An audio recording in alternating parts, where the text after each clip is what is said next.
आपण पाहत आहात कराड टुडे न्यूज। माजी मुख्यमंत्री पृथ्वीराज चव्हाण यांनी कराड दक्षिणमधील दुबार मतदानावर केलेल्या वक्तव्यावर आमदार डॉक्टर अतुल भोसले यांनी आज पत्रकार परिषद घेऊन स्पष्टीकरण दिले।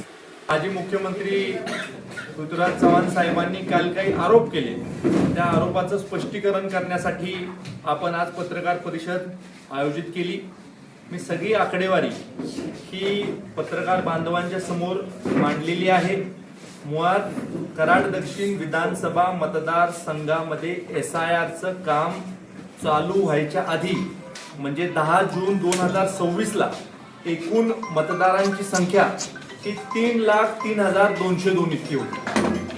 या 3,03,202 मतदारांपैकी 2,67,121 मतदारांचे EF फॉर्म हे आज सरकारकडे आलेले आहेत। जे परमनंटली शिफ्टेड मतदार आहेत त्यांची संख्या 22,263 आहे। जे मतदार आज हयात नाही आहेत अशांची संख्या 7,695 आहे। जे मतदार या प्रक्रियेमध्ये ॲब्सेंट होते त्यांची संख्या 1,554 आहे। आणि त्यामुळं जे दुबार मतदार आहेत, दुबार मतदारांची संख्या 4,528 आहे। आणि त्यामुळं त्यांनी जो आरोप केलेला आहे की 58,000 दुबार मतदार होते, हे धाधांत खोटा आहे। सगळी आकडेवारी ही प्रांत ऑफिसकडे उपलब्ध आहे।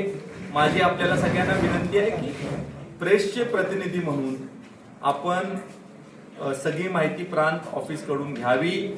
प्रांत ऑफिसकडनं माहिती घेतल्यानंतर आपल्याला असं कळेल की फक्त 4,528 हे दुबार मतदार होते।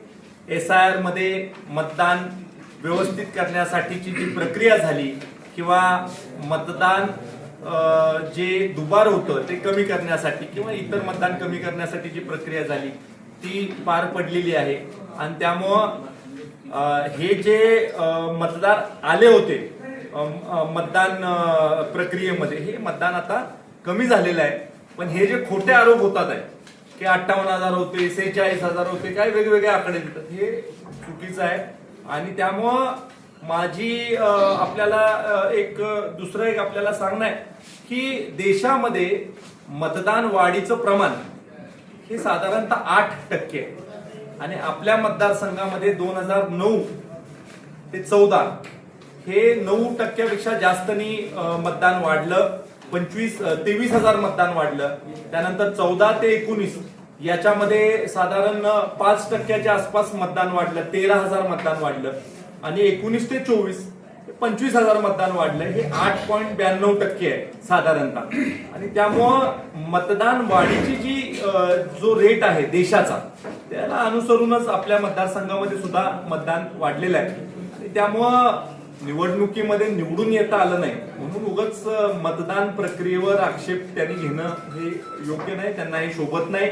तुम्ही 2दा निवडून आला त्यावेळेला EVM वरच निवडून आला। तुम्ही 2014 साली कसा निवडून आला? EVM मशीनच होतं ना।